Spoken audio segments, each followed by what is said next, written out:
Good Wednesday morning to y'all. As y'all can see, I got my copy of Spider-Man Homecoming. There it is. And it's obvious that yesterday I saw on opening day Spider-Man Far From Home. And today I'm going to bring you my review on this stellar sequel. Here we go. Spider-Man Far From Home is the sequel to Homecoming, of course, and this is way different than any other Spider-Man movie because it takes place in a completely different country. It takes place in Europe. They go to Venice, Prague, London, and the Netherlands. This is a very, very good sequel.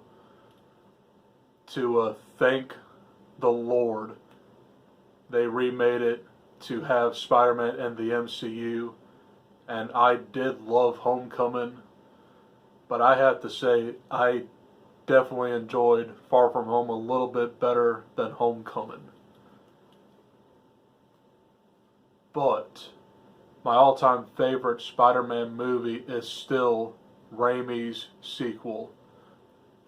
Yeah, I know, that's about 15 years ago, but there's just something about Doc Ock that just really spoke to me because he's a very maniacal villain, and I've been waiting for like Doc Ock to be in a Spider-Man movie, and he did it very, very well, and he's one of my all-time favorite superhero movie villains to this day.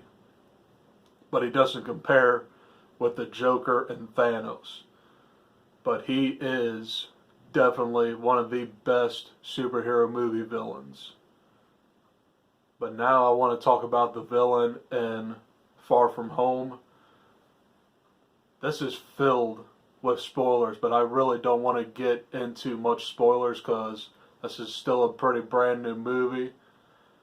But essentially, we meet Quentin Beck, which is the alter ego of Mysterio, and it looks like he's going to try and help Spider-Man defeat what's called the elementals, like earth, fire, wind, and air. But anyway, it turns out Quentin Beck isn't what he seems. And the audience just gets surprised on that he makes a very major change. And he turns out to be the villain, which I definitely predicted that. Because I was thinking to myself when I saw the trailer, Mysterio, that's a Spider-Man villain. And he's helping Spider-Man. So I'm sure a lot of people like pick up that Mysterio is the villain in this movie, but Jake Gyllenhaal, he can definitely play a great MCU villain.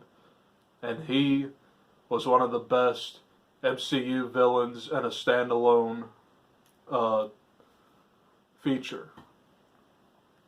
But he doesn't compare to Thanos. I mean, Thanos is definitely the villain of all villains. He's intimidating, smart, and you really don't want to mess with him. But Mysterio is calculative and very smart, and he has like a throwback to like kind of like those old villains back in like the 60s or 70s where, oh, he wants to take over the world and all this stuff. But I really did enjoy Jake Gyllenhaal in Spider-Man Far From Home. But the real star here is Tom Holland. Now I'm telling you, Tom Holland is definitely one of my all-time favorite Spider-Mans. But I definitely do still like Tobey Maguire. But Tom Holland is definitely a teenager of sorts. And he can play Spider-Man very, very well. And I want to see Tom Holland be in as many Spider-Man movies as possible. There could be like a whole franchise of this. And I heard that they might be making like a Sinister Six, which is definitely going to be the next Spider-Man, but I don't know when that's going to come out. But as for now, I definitely cannot wait to see Spider-Man Far From Home again. And yeah, I'll definitely own it. But my final grade for Spider-Man Far From Home, guys, I gave this 5 stars, which is an A. It's a really fun movie. Go see it this weekend. Go see it tomorrow. I'm sure the theaters are going to be packed tomorrow. But yeah, that's my final review on Spider-Man Far From Home without many spoilers. I mean, I know I mentioned that Mysterio is the villain, but there's a lot of spoilers to talk about in this movie. But I don't want to get into that much detail, because the video would probably be about like 20 or so minutes. But yeah, that's all I got for you guys today. I'm Mike Pruitt, the real hero. I'm off to save the day from bad criticism and people who don't enjoy good movies. Follow me on Stardust. Follow me on Facebook. You can even friend me. I don't even care. Y'all can even find me on Instagram. Comment, like, share, subscribe. And guys, have a very, very good, safe 4th of July tomorrow. And don't blast off any fireworks in front of people and cause yourself to go to the hospital. But otherwise, guys, have an awesome 4th of July. I'll see you guys next time. Peace.